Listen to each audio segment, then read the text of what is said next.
On a cold night in the small town of Maple Springs, the silence was broken by the sharp crack of an explosion. Within seconds, flames tore through the darkness, swallowing the car in a blinding glow of orange and blue. No one knew who was inside, only that someone was screaming for help. For firefighter Jake Lawson, it was supposed to be just another shift. But this call would put him face to face with a secret so dangerous. The fire was only the beginning. Before we continue, let us know in the comments where you are watching from today and what time you are currently watching this video.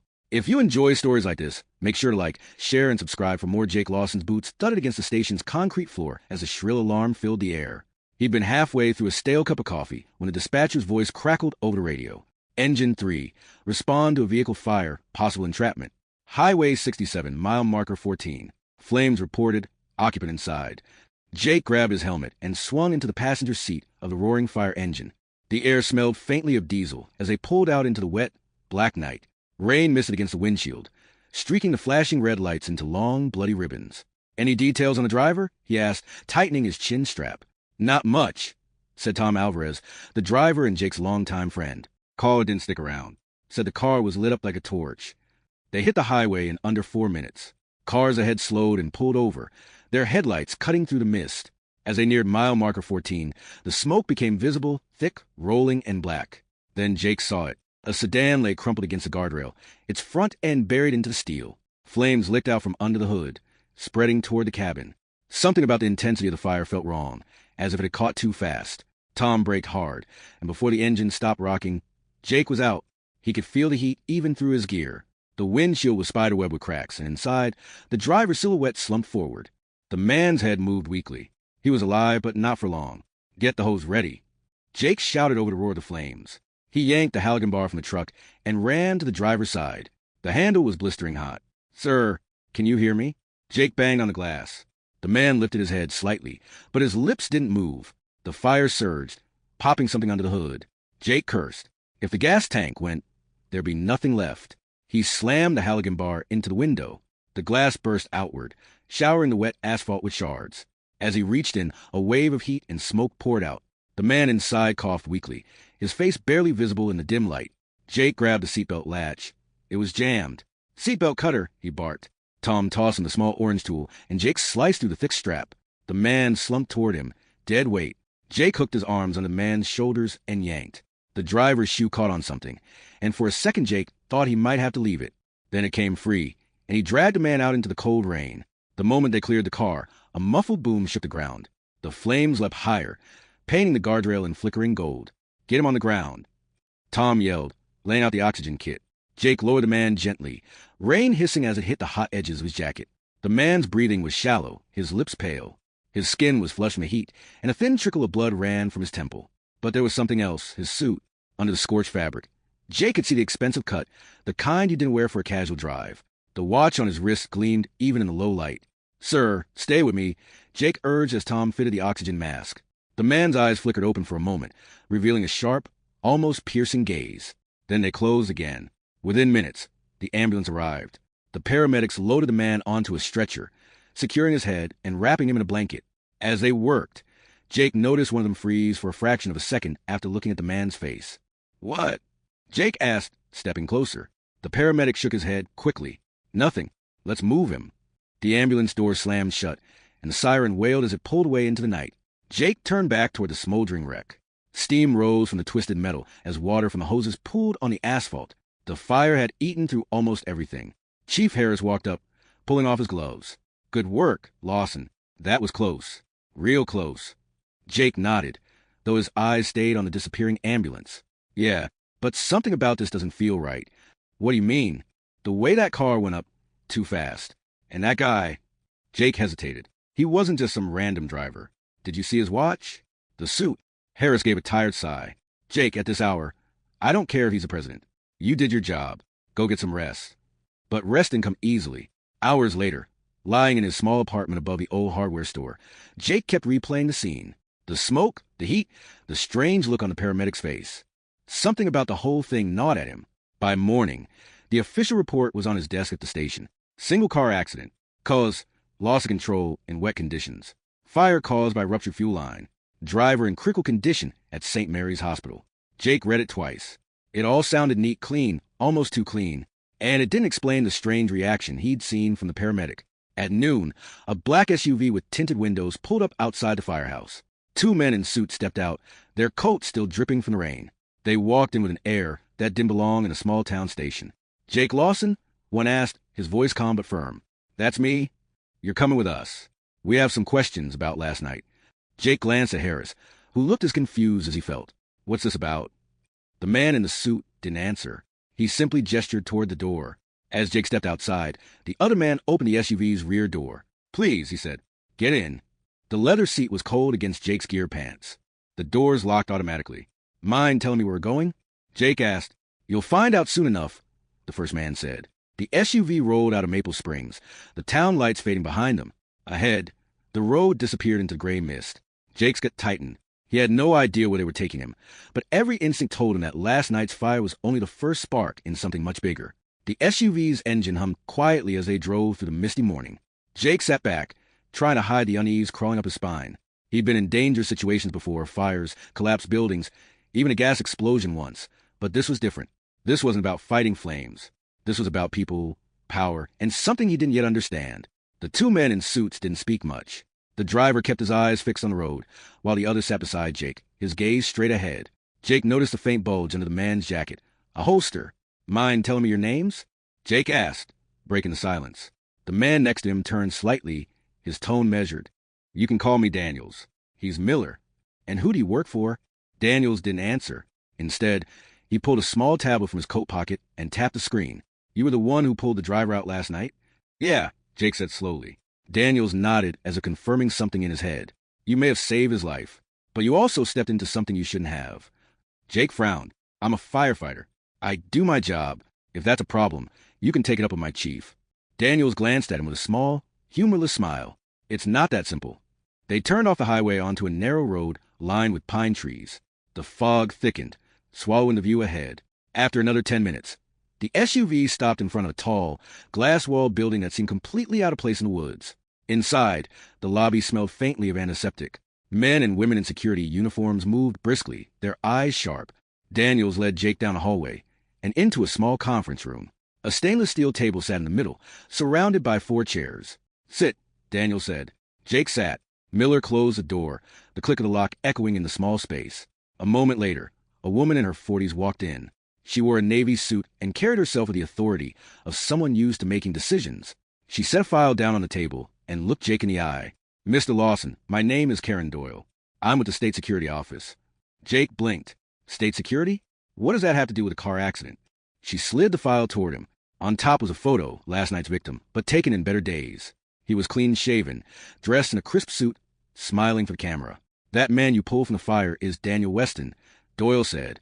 "He's the only son of Governor Michael Weston." Jake's stomach tightened. "Governor Weston? As in, the governor of the state?" "Yes," Doyle said simply. "And right now he's in critical condition. The doctors aren't sure he'll make it." Jake leaned back, the weight of the revelation settling in. "You're saying I saved the governor's son? Why didn't anyone tell me last night?" "Because," Doyle said, "we're not certain it was an accident." The room felt colder. Jake thought back to the way the flames had spread so quickly. The strange reaction from the paramedic. "You think someone tried to kill him?" "We think someone succeeded," Doyle corrected. "If you hadn't been there, he'd be dead. And whoever did this might not be happy you intervened." Jake rubbed his jaw. "So what do you want from me?" "For now, we need every detail you remember from last night," Doyle said. "What you saw, what you heard, anyone near the scene before we arrived." Jake told him everything, how the call came in, what the car looked like, the speed of the fire, the watch, the expensive suit. He mentioned the paramedic's reaction. Doyle took notes, her pen moving quickly. When he finished, she closed the file. "We'll be in touch. Until then, be careful. And don't talk to anyone about this. Not your chief, not your friends, not even your family." Daniels and Miller escorted Jake back to the SUV. The drive back to town was just as silent as the ride there. When they dropped him at the firehouse, Daniels leaned over. "You might not believe it, but we're doing this for your safety. Watch your back, Lawson." The SUV pulled away, leaving Jake standing in the drizzle. Inside the firehouse, Tom was waiting, leaning against the engine. "You okay, man?" "They wouldn't tell me where they were taking you." Jake forced a casual tone. "Just questions about last night." Tom raised an eyebrow. "Must have been some questions. You were gone half a day." Jake shrugged and headed toward the locker room. The less Tom knew, the safer he'd be. That evening, Jake decided to clear his head with a walk. Maple Springs was quiet, its streets lined with old brick buildings and flickering neon signs. He stopped at the diner for a burger, then started home. As he crossed Main Street, he noticed a black sedan parked at the corner. The windows were tinted, but he could feel eyes on him. He turned down an alley, pretending not to notice. The hum of an engine followed. Jake quickened his pace. The sedan crept along the street beside him. His pulse picked up. Halfway down the block, the car's rear door cracked open. A man stepped out, tall, broad-shouldered, wearing a dark jacket. He started toward Jake. Jake didn't wait to find out what he wanted. He bolted, cutting across the street and into another alley. His boots splashed through puddles as he ran, the sound of footsteps echoing behind him. At the far end, he spotted the firehouse's back entrance. He sprinted for it, shoved the door open, and slammed it shut. The footsteps faded. He leaned against the wall, catching his breath. Whoever that was, they hadn't been out for a friendly chat. When Jake finally got upstairs to his small apartment, he checked the street from his window. The black sedan was gone. But he knew this was just the beginning. Somebody out there wanted to make sure Daniel Weston never left that hospital, and Jake Lawson might be next on their list. The morning air in Maple Springs was cool, but Jake woke up sweating. He hadn't slept much. Every time he closed his eyes, he saw the burning car and the black sedan from the night before. He got up early, pulled on jeans and a t-shirt, and went downstairs to the firehouse kitchen. Tom was already there, leaning on the counter with a steaming mug. "You look like you've been wrestling with a bear all night," Tom said. "Just couldn't sleep," Jake replied, pouring himself some coffee. He hesitated before adding, "Listen, you didn't see a black sedan hanging around here last night, did you?" Tom frowned. "Black sedan? No. Why?" Jake shook his head. "Probably nothing. Forget it." He didn't want to drag Tom into whatever this was. By mid-morning, a call came in for a small kitchen fire on the north side of town. It was a kind of routine job they could do half asleep. But as Jake climbed into the engine, he noticed a familiar vehicle parked across the street, a black sedan. This time, his stomach sank. He didn't point out to Tom. He didn't have to. As they pulled away, the sedan eased out from the curb and followed them at a distance. The kitchen fire was out quickly. A grease flare-up, nothing serious. But when they climbed back into the engine, the sedan was still there, parked a block away. Tom noticed now. "That's the same car from the station, isn't it?" "Yeah," Jake said quietly. Back at the firehouse, Jake made a decision. If they were going to tail him, he was going to see who they were. That night, instead of going straight home, he walked to a local bar on Main Street, one of the few places open late. Inside, the smell of fried food and oil would fill the air. He ordered a beer, sat near the window, and kept an eye on the street. Sure enough, 20 minutes later, the black sedan rolled past slowly before parking down the block. Jake finished his drink, paid his tab, and slipped out the back door. He moved through a narrow alley and came out behind the sedan. Two men sat inside. The driver was on his phone, the passenger scanning the street. Jake took out his phone and snapped a quick photo of the license plate. But as he did, the passenger glanced in the side mirror and spotted him. The sedan's engine roared to life. Jake ran. The sound of tires screeching filled the night as the car swung around the corner. He darted across the street, narrowly missing a passing pickup, and sprinted toward the firehouse. The sedan slowed, then stopped. The passenger got out. "Lawson," he shouted, his voice deep and sharp. Jake didn't look back. He reached the firehouse door, yanked it open, and slammed it shut behind him, breathing hard. He pulled out his phone and sent a license plate photo to a friend in the sheriff's office, a guy named Mike who owed him a favor. The reply came 15 minutes later. The text read, "This plate is registered to a private security company in Capital City. No public records. Be careful." Jake stared at the message. Private security. That meant they weren't random thugs. They were trained, paid, and probably working for someone with influence. The next day, he decided he couldn't just wait for trouble. If these people wanted him to stay quiet, he needed to know why. That meant finding out more about Daniel Weston. Jake drove to St. Mary's Hospital, wearing plain clothes to avoid drawing attention. The receptionist told him Weston was in the intensive care unit and under strict security. No visitors. But Jake wasn't the type to give up easily. He walked around the hospital to the staff entrance. There, he spotted an orderly he recognized from past fire calls. Eddie, a friendly guy with a loose way of talking. "Hey, Eddie," Jake said. "Got a favor to ask. I just want to know how that car fire victim's doing."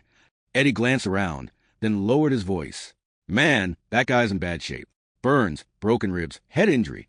And get this, his room's got 2 armed guards outside. They don't even let the nurses in without clearance." Jake's suspicions deepened. "Thanks, Eddie. I owe you one." He left the hospital and headed toward his truck. But halfway across the parking lot, he saw the black sedan again. This time, it was parked right beside his vehicle. The passenger window rolled down. Daniels, the same man who'd taken him to the state security office, was inside.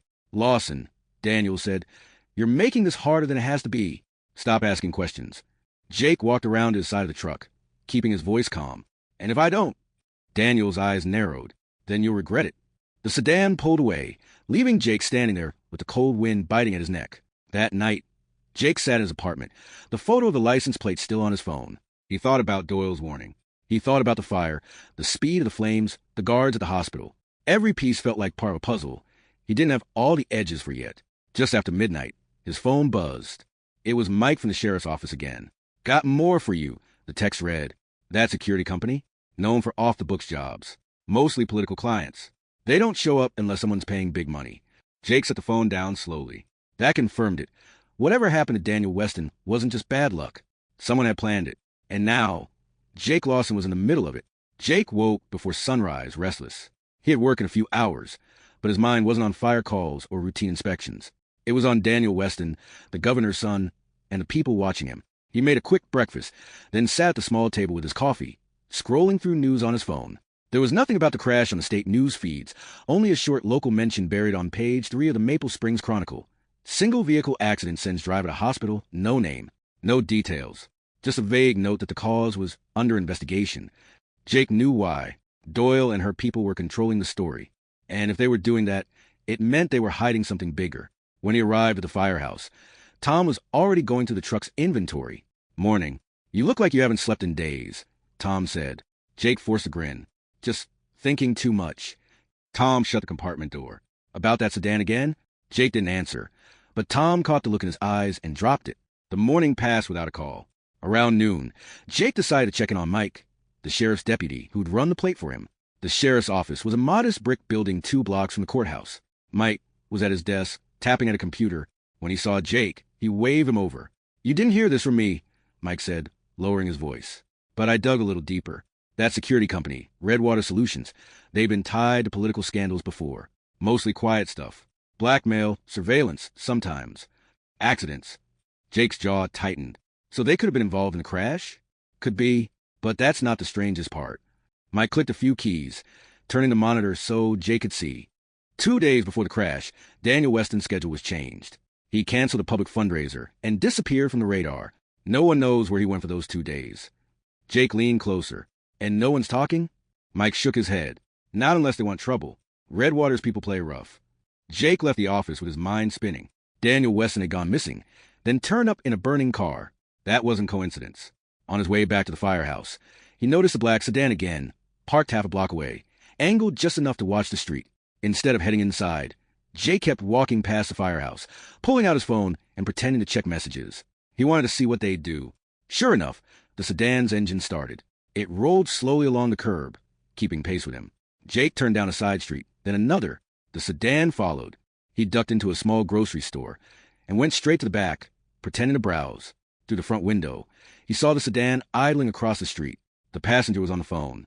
Jake grabbed a bottle of water, paid, and slipped out the side exit. He moved quickly, circling behind the sedan. From this angle, he could see the passenger clearly, a man in his 40s with close-cropped hair and a jagged scar running along his jaw. Jake memorized his face before heading back toward the firehouse. That evening, as he was leaving for home, a motorcycle roared past him, its engine loud in the quiet street. A split second later, the rider flung something small and metallic at Jake's feet. It clinked on the pavement, a bullet casing. The rider didn't look back. Jake stood frozen for a moment, then picked up the casing. It was a clear message: stop digging or else. He didn't go straight home. Instead, he drove out of town toward the old industrial district, where abandoned warehouses lined the cracked streets. One of them had a loose side door that locals sometimes use for storage. Jake had hidden there before as a kid when playing games in the summer. Inside, he pulled out his phone and called Doyle's office. A man answered. "This is Lawson. I need to talk to Doyle. Now." There was a pause. "She's not available." "Then tell her people from Redwater Solutions are tailing me, and one of them just threatened me." The line went silent. Then the man said, "Stay where you are. We'll send someone." Jake hung up and waited. 30 minutes later, headlights cut through the warehouse's broken windows. But it wasn't Doyle. It was Daniels and Miller. Daniel stepped out, hands in his coat pockets. "You're hard to keep track of, Lawson." Jake's grip tightened on the bullet casing in his pocket. "You told me to stay out of this." Your friends didn't get the message. They're following me, threatening me. Daniel's face stayed neutral. We're not following you. If someone is, it's not us. Jake laughed bitterly. You expect me to believe that? Believe what you want, Daniel said. But if Redwater's after you, you're in deeper than you realize. Miller opened the SUV's rear door. Get in. We'll take you somewhere safe for the night. Jake hesitated, every instinct screaming not to trust him. But staying alone meant giving whoever was watching him an opening. He climbed in. The SUV pulled away, the warehouse fading into darkness. They drove for nearly an hour before pulling up to a gated compound on the outskirts of Capital City. Inside, the air smelled of pine and faint diesel. Daniels led Jake to a small cabin. You'll stay here tonight, Daniel said. We'll talk in the morning. Jake looked around. The place was quiet, too quiet. And if I decide to leave? Daniel smiled faintly. The gate only opens from the inside. Good night, Lawson. The door clicked shut behind him. Jake sat on the edge of the bed, staring at the shadows on the wall. He'd just been moved like a piece on someone else's chessboard, and he didn't even know the rules of the game yet. The cabin was small but clean, with a single bed, a wooden chair, and a dresser. A narrow window looked out at the dark pines beyond the fence. Jake stood there for a long moment, listening to the night. It was quiet, too quiet. No city noise, no hum of passing cars. Just the wind moving through the trees and the occasional chirp of a night insect. He sat on the bed, boots still on. The door had a simple lock, but he doubted it would stop anyone determined to get in. Whoever Daniels really worked for had brought him here, and if they decided he knew too much, the same gate that kept intruders out could keep him in. Jake tried to rest, but his thoughts wouldn't stop circling. Redwater Solutions. Daniel Weston's missing 2 days. The fire spreading too fast. Doyle's warning. And now, the bullet casing. Around midnight, he heard the faint crunch of gravel outside. He moved to the window. 2 figures were walking along the inside of the fence, flashlights sweeping the ground. They weren't in uniform. He couldn't tell if they were there to protect him or watch him. He sat back on the bed, waiting. Sleep never came. At dawn, Daniels returned. Get dressed, he said. We're going for a drive. Jake didn't argue. The SUV rolled out of the compound and into the city. They drove in silence until Daniels finally spoke. Last night, someone tried to get into that cabin. Jake turned, and they didn't make it past the fence. Our people chased them off. We don't know who they were. Jake clenched his fists. You think that was Redwater? Daniels didn't answer directly. Whoever it was, they're not going to stop. You're a problem for them. And people who are problems disappear. They stopped at a nondescript building near the Capitol. Inside, Doyle was waiting. She looked tired, her blazer slightly wrinkled. Lawson, she said, gesturing to a chair. Sit. Jake sat. Doyle slid a folder across the table. Inside were photos, grainy surveillance images of Daniel Weston. One was dated 2 days before the crash. Weston was standing outside a small diner in a rural area, talking to a man Jake didn't recognize. The man wore a baseball cap low over his eyes. Who's that? Jake asked. We don't know yet, Doyle said, but we believe Weston was meeting him in secret. No security detail, no schedule record. Jake studied the photo. So, what happened after this? That's the last time we saw him, until your call came in about the fire, Doyle said. And this, she tapped another photo, taken from a different angle, was less than 2 miles from where you found the car. Jake frowned. You're saying he was already in that area before the crash? Yes, Doyle said, which means he wasn't just passing through. He was there for a reason. Jake leaned back. So why am I in the middle of this? Why is Redwater following me? Doyle's expression hardened. Because you're the only outsider who's seen him since the crash. And because you saw something at that scene that doesn't add up. Jake thought of the quick flames, the smell of something chemical mixed with the gasoline. He hadn't mentioned that detail before. Accelerant, Jake said quietly. I smelled it. Doyle nodded slowly. Then you understand why this is an accident. Before Jake could respond, a loud bang echoed from the hallway. The door burst open and a man in a security uniform stumbled in, bleeding from his shoulder. They're here, he gasped. Back entrance. Doyle was on her feet instantly. Daniels, get him out, she shouted, pointing at Jake. Daniels yanked Jake up by the arm and pulled him toward the side door. They moved fast, the sound of shouting and running footsteps growing louder. Who's here? Jake demanded. Redwater. Daniels said through clenched teeth. Move. They burst into an alley behind the building. A black SUV skidded to a stop at the far end, blocking the way. Daniels shoved Jake toward a fire escape ladder. Climb. Jake scrambled up, his boots slipping on the metal rungs. Below, 2 men in dark jackets jumped out of the SUV, guns drawn. Daniels fired back, the shots cracking to the morning air. Jake reached the roof and pulled himself over. Daniels followed seconds later, breathing hard. "This way," Daniel said, sprinting across the rooftop. They jumped to the next building, then ducked behind a large HVAC unit. Below, the street filled with more dark vehicles. Men in black spread out, scanning the rooftops. Daniels pulled a small radio from his coat. "We need an exit. Now." A voice crackled back. "South side, 2 blocks down. White van." Daniels nodded. "Let's go." They moved quickly, dropping down another fire escape and cutting through a narrow alley. The van was waiting, engine running. Daniels shoved Jake inside, then climbed in after him. The driver hit the gas, weaving through side streets until they were clear of the area. Jake's pulse was still hammering. "You said you weren't following me," he said, glaring at Daniels. "But you've been shadowing me just like they have." Daniels didn't deny it. "We've been keeping you alive. There's a difference." The van slowed near an old warehouse by the river. Daniels gestured toward the door. "We'll hide you here for a few hours, then move again. You're no good to anyone if you're dead." Jake stepped out, scanning the area. The river's slow current reflected the pale morning light. Somewhere out there, the people who wanted Daniel Weston dead were still moving pieces on the board. And Jake Lawson knew he was one of those pieces, whether he liked it or not. The warehouse by the river smelled of dust and old metal. Faded sunlight streamed through cracked windows high above, cutting thin beams across the concrete floor. Jake walked slowly inside, scanning the shadows. The place was empty except for a few wooden crates stacked against the far wall. Daniel stayed near the door, speaking quietly into his radio. The driver of the van remained outside, leaning on the hood with one hand tucked in his jacket pocket. Jake moved toward one of the crates and brushed the dust from its surface. The lid was loose. He lifted it just enough to peek inside, rows of bottled water and vacuum pack rations. "Safe house supplies," Daniel said behind him. "We keep a few of these around the city." Jake turned. "You're expecting a war?" Daniels didn't answer right away. "We're expecting trouble. There's a difference." Jake leaned against the crate. "You keep talking about trouble, but you're not telling me what's really going on. Why does Redwater want me dead? Why not just ignore me?" Daniels took a step closer. "Because you were there. You saw what they did to Weston. And maybe, just maybe," he said something before he passed out. "He didn't," Jake said. The guy barely moved. Daniels studied him for a long moment. "Maybe, but they can't take that chance." Before Jake could reply, the radio on Daniels' belt crackled. "We got movement. 2 vehicles heading your way from the east. Looks like Redwater." Daniels' face tightened. "They found us faster than I thought. We're leaving." They moved quickly toward the back of the warehouse, where a rusted door opened onto a narrow alley. The driver had already pulled the van around. Jake climbed in, Daniels right behind him. The van roared down the alley and swung onto a side street. In the side mirror, Jake saw a black SUV turn the same corner. "They're on us," the driver said. "Lose them," Daniels ordered. The van weaved through traffic, taking sharp turns without signaling. Jake gripped the seat as the tires squealed. The SUV stayed close, its tinted windshield catching flashes of sunlight. Suddenly, the driver cut into an underground parking garage.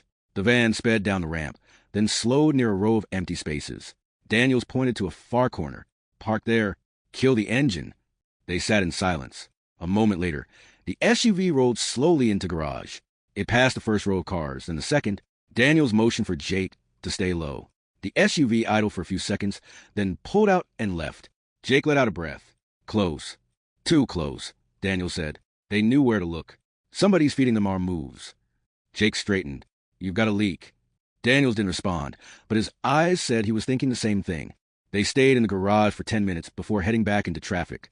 This time, they drove to a rundown apartment complex on the edge of the city. Daniels led Jake up a narrow staircase to a second-floor unit. Inside, the place was sparse, just a couch, a table, and a small kitchenette. "This is where you'll stay for now," Daniels said. "No phone calls, no visitors." Jake crossed his arms. "You can't expect me to sit here doing nothing. You want to stay alive?" Daniels said flatly. "Then you sit." Daniels left, locking the door behind him. Jake paced the room for nearly an hour. Sitting around wasn't in his nature. He replayed everything in his head, the fire, the missing days, the photo of Weston at the diner. If Weston had been meeting someone, maybe that person knew what happened. Jake decided he couldn't wait for Daniel's permission. He pulled a paperclip from the kitchen drawer and worked the lock. It clicked open after a few tries. Outside, the city air was heavy with exhaust and a faint smell of rain. Jake kept his head down as he walked toward the bus stop. He needed to get back to Maple Springs and talk to Mike. The ride was long, but by early evening, he was back in town. Mike's truck was parked outside the sheriff's office. Jake slipped inside and found him alone at his desk. "Jake!" Mike looked surprised. "I thought those state people had you locked up somewhere." They did, Jake said. I left. Mike closed the file on his desk. You're playing a dangerous game. I need a favor, Jake said. That diner from the photo. Can you find out who owns it? Mike sighed, but started typing. It's called Pine Grove Diner. Family owned. Been there 30 years. Owner's name is Harold Kemp. Jake memorized the name. You know him? Not really. Keeps to himself. But the diner's out past Highway 14 near the county line. Jake was already heading for the door. Thanks, Mike. Jake, be careful. Mike called after him. By the time Jake reached the diner, the sun was low on the horizon, turning the sky orange and pink. The building was small, with a faded sign and a single row of parking spaces.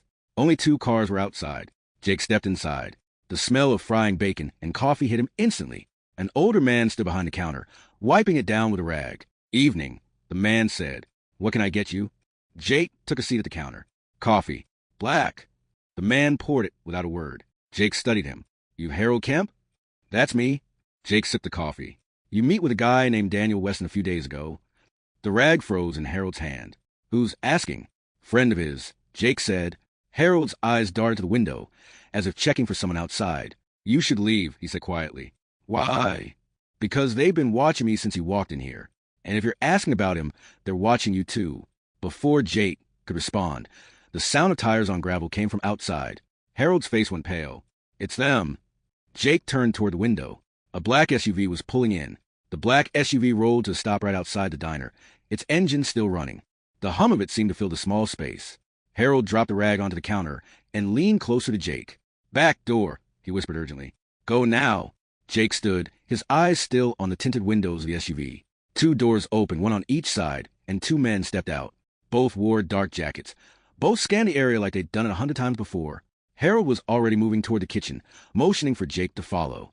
They slipped past a shelf stacked with coffee filters and boxes of pancake mix, then through a narrow hallway that led to the back exit. The metal door squealed as Harold pushed it open.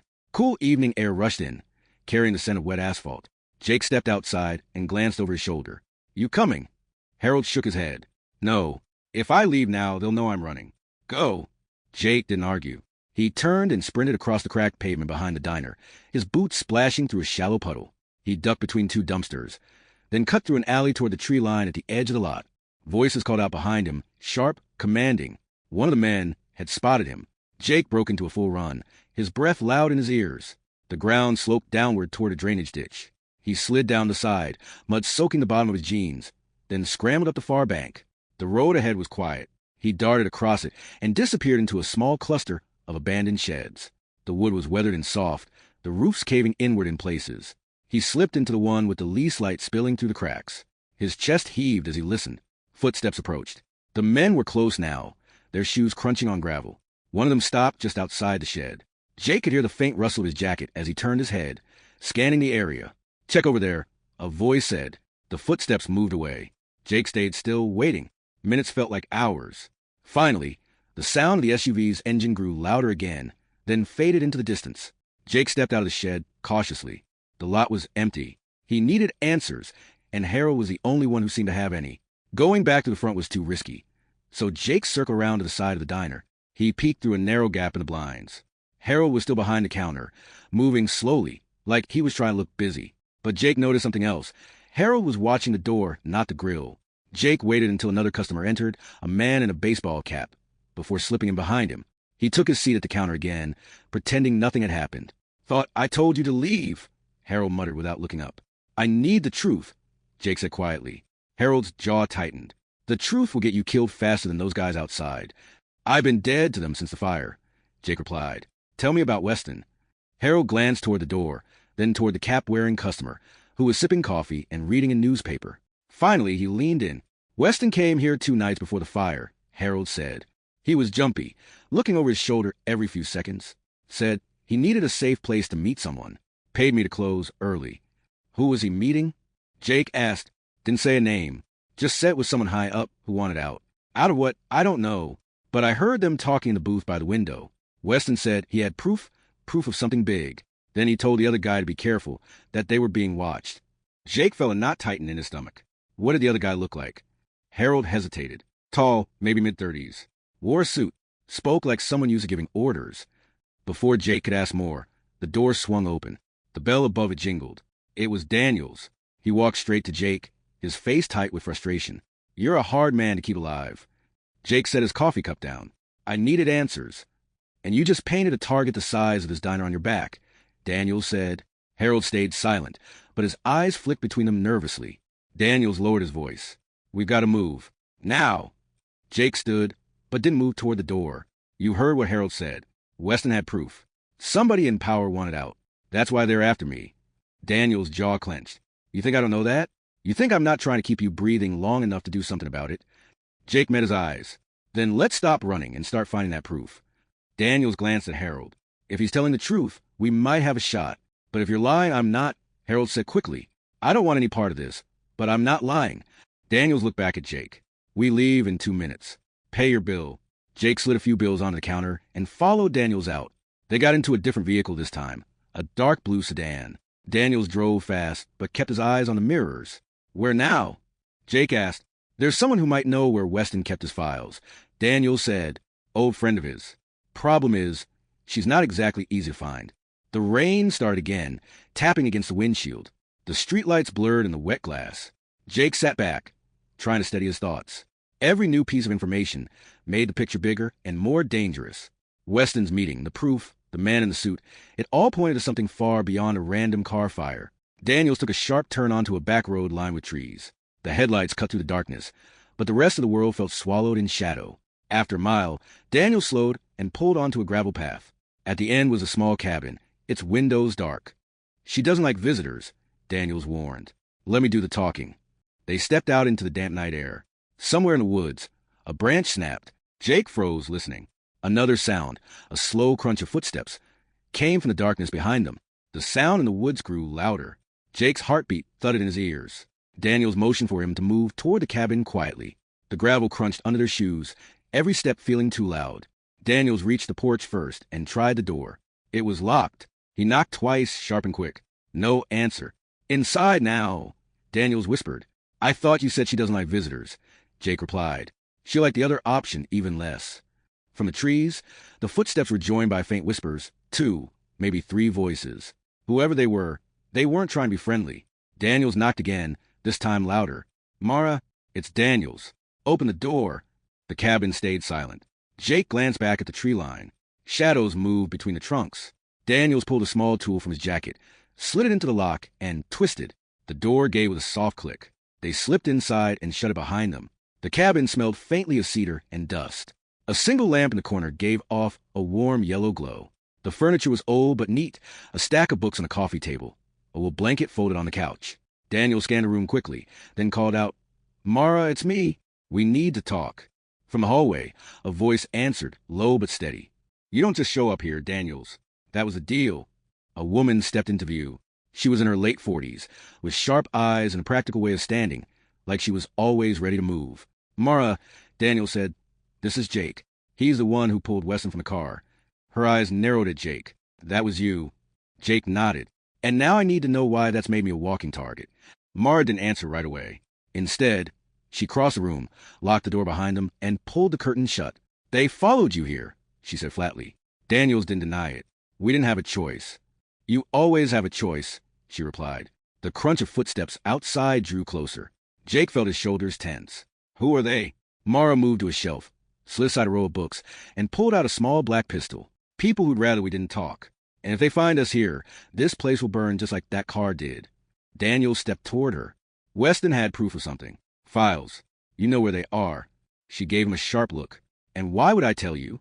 "Because they're killing to keep it quiet," Jake said. "And Weston risked his life to protect it." Mara studied him for a long moment. Then, with a sigh, she walked to the far wall and knelt down. She lifted a loose floorboard, revealing a metal box. She didn't open it. "This isn't just Weston's problem. If these files get out, people in high places are going to fall. Hard." Daniels reached for the box, but she pulled it back. "You can't just take it," she said. "Once you do, there's no going back. Everyone in this room becomes a target." Jake glanced at Daniels. "We're already targets." The sound of a car door slamming outside cut through the moment. Headlights swept across the window curtains. Mara's eyes hardened. Too late for choices. She shoved the box into Jake's hands. "There's a back door through the kitchen. It leads to the creek. Stay low." The front porch groaned as heavy boots stepped onto it. Daniels drew his gun. Go! Jake followed Mara to the small kitchen, the sound of front door being kicked in echoing behind them. They burst out into the cold night, the smell of damp earth strong in the air. The creek gurgled quietly just a few yards away. This way, Mara said, crouching as she moved along the water's edge. Behind them, muffled shouts came from inside the cabin. Then a crash. Jake's foot slipped on the wet bank, but Mara grabbed his arm, steadying him. They pushed through a thicket of brush until the cabin was no longer in sight. Finally, they stopped near a fallen log. Mara knelt beside it, catching her breath. Who exactly are they? Jake asked, still holding the metal box. Not just one group, she said. Some of them work for the state, some for private firms. They don't all like each other, but they'll work together to bury this. Daniels appeared a moment later, moving quickly down the bank. We've got to keep moving. They'll figure out we took the box. Where? Jake asked. There's an old service road about a mile east, Daniels said. If we make it there, I can call in someone I trust. The trek was slow, the mud pulling at their shoes. Branches snagged their clothes. Every so often, Jake glanced back, half expecting to see flashlights bouncing through the trees. When they finally reached the service road, it was little more than a strip of gravel overgrown with weeds. A faded wooden sign leaned at an angle, unreadable in the dark. Daniels checked his phone. No signal. We keep walking. They followed the road in silence until a faint noise reached them, an engine, far off but getting closer. Daniels motioned for them to step into the trees. A single headlight appeared in the distance, weaving slightly. As it drew nearer, Jake saw it was a dirt bike, the rider wearing a dark helmet. The bike slowed when it reached them. The rider lifted the visor, revealing a young man with a cautious expression. You Daniels? He asked. Daniels nodded. You were supposed to meet me at the junction. Got tailed, the rider said. Had to loop around. His eyes landed on Jake, then Mara, then the box in Jake's hands. That's it, isn't it? Daniels gave a curt nod. The rider swung off the bike. Then we need to move fast. From somewhere down the road, the low rumble of another engine began to build. This one was heavier, slower. Truck. Mara said under her breath. The rider pointed to the bike. One of you can ride with me. The others will have to cut through the woods. Daniels turned to Jake. You take it. Get that box to the drop point. Jake swung onto the bike behind the rider, gripping the metal box tightly. The roar of the approaching truck grew louder. Headlights swept over the bend in the road. Go! Daniels shouted. The dirt bike shot forward, spraying gravel. Jake glanced back just long enough to see Daniels and Mara vanish into trees, and the dark shape of the truck closing in. The dirt bike tore down the gravel road, the wind biting at Jake's face. The rider leaned forward, urging the bike faster. Behind them, the deep growl of the truck's engine was closing in. Hold tight, the rider shouted over the roar. Jake's knuckles tightened around the metal box. The road was narrow, twisting through dense trees. Every bump rattled his teeth. The headlight cut a thin line to the darkness, but shadows shifted at the edges, hiding who knew what. A loud crack split the night. Gunfire. Gravel sprayed as a bullet hit the ground beside them. Jake ducked low, his heart pounding. They're shooting at us, he yelled.